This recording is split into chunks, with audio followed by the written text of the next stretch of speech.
നമസ്കാരം, ഞാൻ Rakesh M G. നമ്മുടെ വാഹനത്തിൻ്റെ റിയർ എ സി വെൻറ്റുകളിൽ പലപ്പോഴും എയർ വരുന്നത് നമ്മൾ ശ്രദ്ധിച്ചിട്ടുണ്ട്. അതായത് നോർമൽ എ സി വെൻസാണ് ഞാൻ ഉദ്ദേശിച്ചത്. അതായത് ബാക്കിൽ പല വാഹനങ്ങൾക്കും വരാറില്ല, എന്നാൽ ചില വാഹനങ്ങൾക്ക് റിയർ എ സി വെൻറ്റ് വരാറുണ്ട്. എന്നാൽ ചില വാഹനങ്ങൾക്ക് അവിടെ ബ്ലോവർ വരുന്ന ടൈപ്പാണ്, ചില വാഹനങ്ങൾക്ക് ബ്ലോവർ വരാത്ത ടൈപ്പാണ്. ഇതുപോലൊരു സംശയം എൻ്റെ ഒരു സബ്സ്ക്രൈബർ ചോദിച്ചിട്ടുണ്ടായിരുന്നു. ചോദ്യം ഇങ്ങനെയാണ്, മാഡ് മാക്സ് 0006 ആണ് ചോദിച്ചിരിക്കുന്നത്. ചോദ്യം ഇങ്ങനെയാണ്, സിയാസ് ആണ് എൻ്റെ വണ്ടി. നൗഡേയ്സ് അതിൻ്റെ റിയർ എ സി വെൻറ്റിൽ നിന്നും ഒട്ടും കൂളിങ്ങും ഇല്ല, ബട്ട് ഫ്രണ്ട് വെൻറ്റിൽ നിന്നും ഉണ്ട്. ഇതിനെപ്പറ്റിയൊരു വീഡിയോ ചെയ്യാമോ? 100%.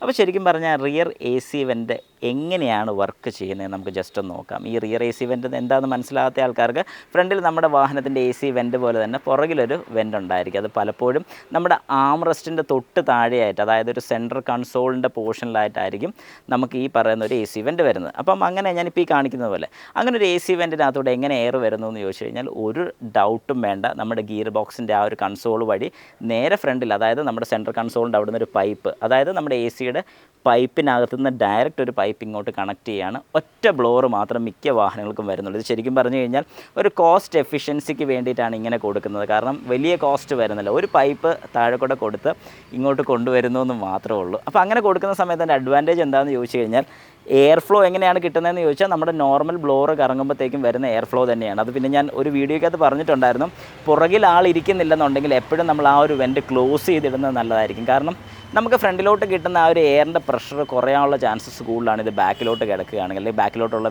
എയർ വെൻറ്റ് ഓപ്പൺ ആണെന്നുണ്ടെങ്കിൽ. അതുകൊണ്ട് കഴിവതും ആ എയർ വെൻറ്റ് ക്ലോസ് ചെയ്തിടുന്നതായിരിക്കും ഏറ്റവും നല്ലത്. പിന്നെ എന്തുകൊണ്ട് അങ്ങോട്ട് എയർ വരുന്നില്ലെന്ന് ചോദിച്ചാൽ, ഈ ഒരു പാസേജിനകത്ത് ഏതെങ്കിലും രീതിക്ക് ബ്ലോക്കോ അല്ലെങ്കിൽ എന്തെങ്കിലും പ്രോബ്ലം വരുമ്പോഴാണ് പുറകോട്ട് എയർ വരാതെ വരുന്നത്. അല്ലാതെ ഇതിനകത്ത് ഫ്രണ്ട് ഭാഗത്ത് ക്ലോസ് ചെയ്യാനുള്ള പ്രൊവിഷനോ കാര്യങ്ങളോ ഒന്നുമില്ല. ഇനി അതല്ല, ചിലപ്പോൾ ഈ പൈപ്പ് ലൂസായി പോവോ അല്ലെങ്കിൽ ഊരിപ്പോവോ അല്ലെങ്കിൽ വിട്ടുപോവോ, എന്തെങ്കിലും വർക്കിന് നിങ്ങൾ കൊടുത്ത സമയത്ത് എ സി അഴിച്ച സമയത്ത് വല്ല ഇത് കണക്ട് ചെയ്യാൻ വേണ്ടി എന്തെങ്കിലും പ്രോബ്ലം വരുമോ, അങ്ങനെ എന്തെങ്കിലും ചെയ്തിട്ടുണ്ടെങ്കിൽ ഒരു കാരണവശാലും പുറകിലോട്ട് എയർ വരുന്നതായിരിക്കത്തില്ല. അതുകൊണ്ട് ആ ഒരു കാര്യം നിങ്ങൾ മസ്റ്റായിട്ട് ചെക്ക് ചെയ്ത് നോക്കുക. കാരണം ഇതുപോലെ പുറകിൽ എയർ വരുന്നില്ലെന്നുണ്ടെങ്കിൽ അവിടെ വേറെ ബ്ലോവറോ കാര്യങ്ങളോ ഒന്നും തന്നെ വരുന്നില്ല, ജസ്റ്റ് ഫ്രണ്ടിലത്തെ പ്രഷർ തന്നെയാണ് ബാക്കിലോട്ടും പോരുന്നത്.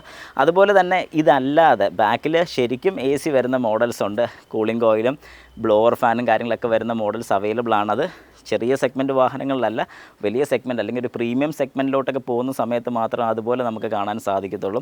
ടെമ്പറേച്ചർ വരെ ഓരോ സൈഡിലും, അതായത് റൈറ്റ് സൈഡിലൊരു ടെമ്പറേച്ചർ, ലെഫ്റ്റ് സൈഡിൽ വേറൊരു ടെമ്പറേച്ചർ, അങ്ങനെ സെറ്റ് ചെയ്യാൻ പറ്റുന്ന വാഹനങ്ങൾ പോലും നമുക്കിപ്പോൾ മാർക്കറ്റിൽ അവൈലബിൾ ആണ്. അതുകൊണ്ട് ഇനി ഇതിൽ എയർ വരുന്നില്ലെങ്കിൽ ജസ്റ്റ് ഒന്ന് കൊണ്ട് കാണിച്ച് ചെക്ക് ചെയ്ത് നോക്കി ഒന്ന് അഴിച്ച് നോക്കുന്നത് ഏറ്റവും നല്ലതായിരിക്കും.